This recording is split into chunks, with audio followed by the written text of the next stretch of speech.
Hello everyone! Welcome back again to my channel. So mga kalingap, isang mapagpalang araw na muli sa atin lahat. Grabe, sobrang naawa po dito si Kalingap Edu dito sa kalagayan at ng sitwasyon, especially dito sa bahay po nila Darlene, no, mga kalingap. Grabe, no. Ito, pag-uusapan po natin sa video na ito. Pero bago natin simulan yan, huwag niyo pong kakalimutang mag-subscribe. Val Santos Matubang, Kalingap Rob, at Edna Vlogs. At syempre, supportahan po natin Kalingap Edu. At ang inyong lingkod, Gandang Emmy, sa mga hindi pa po nakapag-subscribe, please subscribe and please hit the notification bell para lagi po kayong updated sa aking mga ina-upload na mga reaction video. So, ito, alamin natin ano ba yung sitwasyon nila, mga kalingap. Tara, panoorin po natin ang video na ito.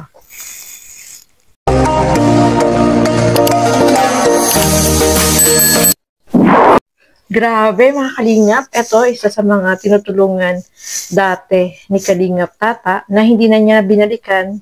Pero itong si Kalingap Edu, dahil sobrang naawa po siya sa sitwasyon nila, ay siya na mismo yung nagtuloy dito sa pagbibigay ng ayuda dito sa maglola, no, mga kalingap. Sobrang nakakaawa po sila, mga kalingap, kasi kita nyo naman po yung bahay nila, talagang hindi na matitirhan. Kaya kahit si Kalingap Edu ay sobra po siyang naawa, no, sa sitwasyon po nila, mga kalingap. Kita nyo naman po yung bahay nila, grabe. Wala na silang bahay na tinutuluyan. Nakikitulog na lang daw po sila, mga kalingap. Sobrang nakakaawa po, no? Alam niyo naman, ang importante sa atin ay dapat meron tayong maayos na tirahan. Pero sila po, kita niyo naman po, mga kalingap, na sobrang nakakaawa po yung kalagayan po nila, no? Na delikado po yan, no? Baka mamaya biglang bumagsak yan, di ba? So, ayan, wala na talaga. Parang bubong na lang talaga yan na pinagtsatsagaan nila na meron silang masisilungan kapag araw at sa gabi naman daw po ay nakikitulog sila. Kaya deserve nila talaga na kahit maliit na kubo ay pwede sila mapalagyan ng bahay. No, mga kalingap. Grabe. Sobrang nakakaawa po yung kalagayan po nila. Biglang parang naging emotional ka. Anong nararamdaman mo? Tumukot lang ko. Bakit? Saan? Wala si mama. Wala si mama mo? Lagi ko naisip pagabi-gabi niya lang. Naisip si mama mo? Bakit? Mahal-mahal ako nanay. Mahal-mahal ka ni mama mo? Gusto mo talaga si mama makita? Diba sabi mo nung nakaraan doon sa pagbisita namin dito nila tata, matagal na siyang wala ay. Halos mahirap. Hindi na natin alam kung ano nangyari kay mama mo. Ano? Naisip mo na baka hindi na siya bumalik. Buhay pa si mama. Buhay pa? Talaga niya, sa bagay. Baka may chance pa nga yan, no? Di pa naman nakikita yung ni mama mo, di ba? Anong gusto mong itulong ko sa'yo, darling? Gusto ko lang makapagtapos ako ng pag-aaral katulad ng sinabi sa akin ni mama. Gusto mo lang Gusto ni mama sa akin magtapos daw ako ng pag-aaral. Kahit mahirap lang kami. So, ayan mga kasukay, mga kalingap, no? Sobrang nakakaawa po itong sitwasyon nila, no? Especially, wala silang tirahan, sira-sira yung bahay nila. Si Darlene, pumapasok siya sa school ng pagminsan wala siyang baon. Nagtitiis siya ng gutom. Siyempre, magugutuman ka talaga dyan, no? Kasi maghapon ang pasok, tapos wala siyang baon. Grabe, sobrang nakakaawa po, no, mga kalingap. At nanibago nga si Kalingap Edu kasi sabi niya, dati madaldal ka, bakit ngayon bigla kang tahimik, no? Iniisip niya daw yung kanyang mama, no? Na matagal na niya hindi nakikita. Tapos, pag pumupunta naman siya dun sa papa niya, pinapagalitan siya kasi sinasabihan siya ng tiyahin na pumupunta lang doon para humingi ng pera. Pero dapat, itong magulang ni Darlene is siya yung nagsusuporta dito sa bata, no? Anak niya yun. Dapat suportahan ng tatay. Kasi yung lola, matanda na po, mga kalingap. Kita nyo naman po, no? Okay lang sana kung kaya pang magtrabaho ni lola ng talagang yung tuloy-tuloy na trabaho. Matanda na si Lola, no? At saka magulang sila, dapat suportahan po nila yung kanilang anak, di ba? So, sobrang naawa po dyan si Kalingap Edo kasi syempre, bata pa itong si Darlene tapos ganun na yung sitwasyon nila. Kaya sobrang nakakaawa po yung kalagayan nila. Buti na lang, sabi nga niya, is malapit dyan sa bahay nila, Nanay Rosa, itong bahay nila. Kaya siya na yung nagpatuloy ng pagbablog kasi ito ay na-vlog ni Kalingap Tata na hindi na nabalikan, mga Kalingap. So, sabi nga ni Lola, no? Sabi niya, minsan nangungutang sila ng bigas dito kay Nanay Rosa. Diba? So, talagang hirap na hirap po talaga sila, no? Mga Kalingap. Kaya, deserve talaga na matulungan, no? Buti na lang, nandiyan si Kalingap Edo na handang tumulong dito sa kanila. So, ituloy pa po natin. Pinapabili mo sa akin? Bag. Bag? Mas mga gamit. Pero may bag ka na kanina. Bigay lang po sa akin yun ng taga-Manlukugan. Bago yun, hindi? Hindi po. Hindi, luma na. Ginamit na po nila yun. Ginamit na. Naawa lang po sa akin at ang bag ko po ay nasira na. Yung isang blue. Anong gusto mo? Gusto mo ng bag ano? Bukod sa bag, ano pa? Grocery. Dahil si nanay, minsan si nanay, si ate, nangingi na lang kaming bigas kalahati. Kalaate?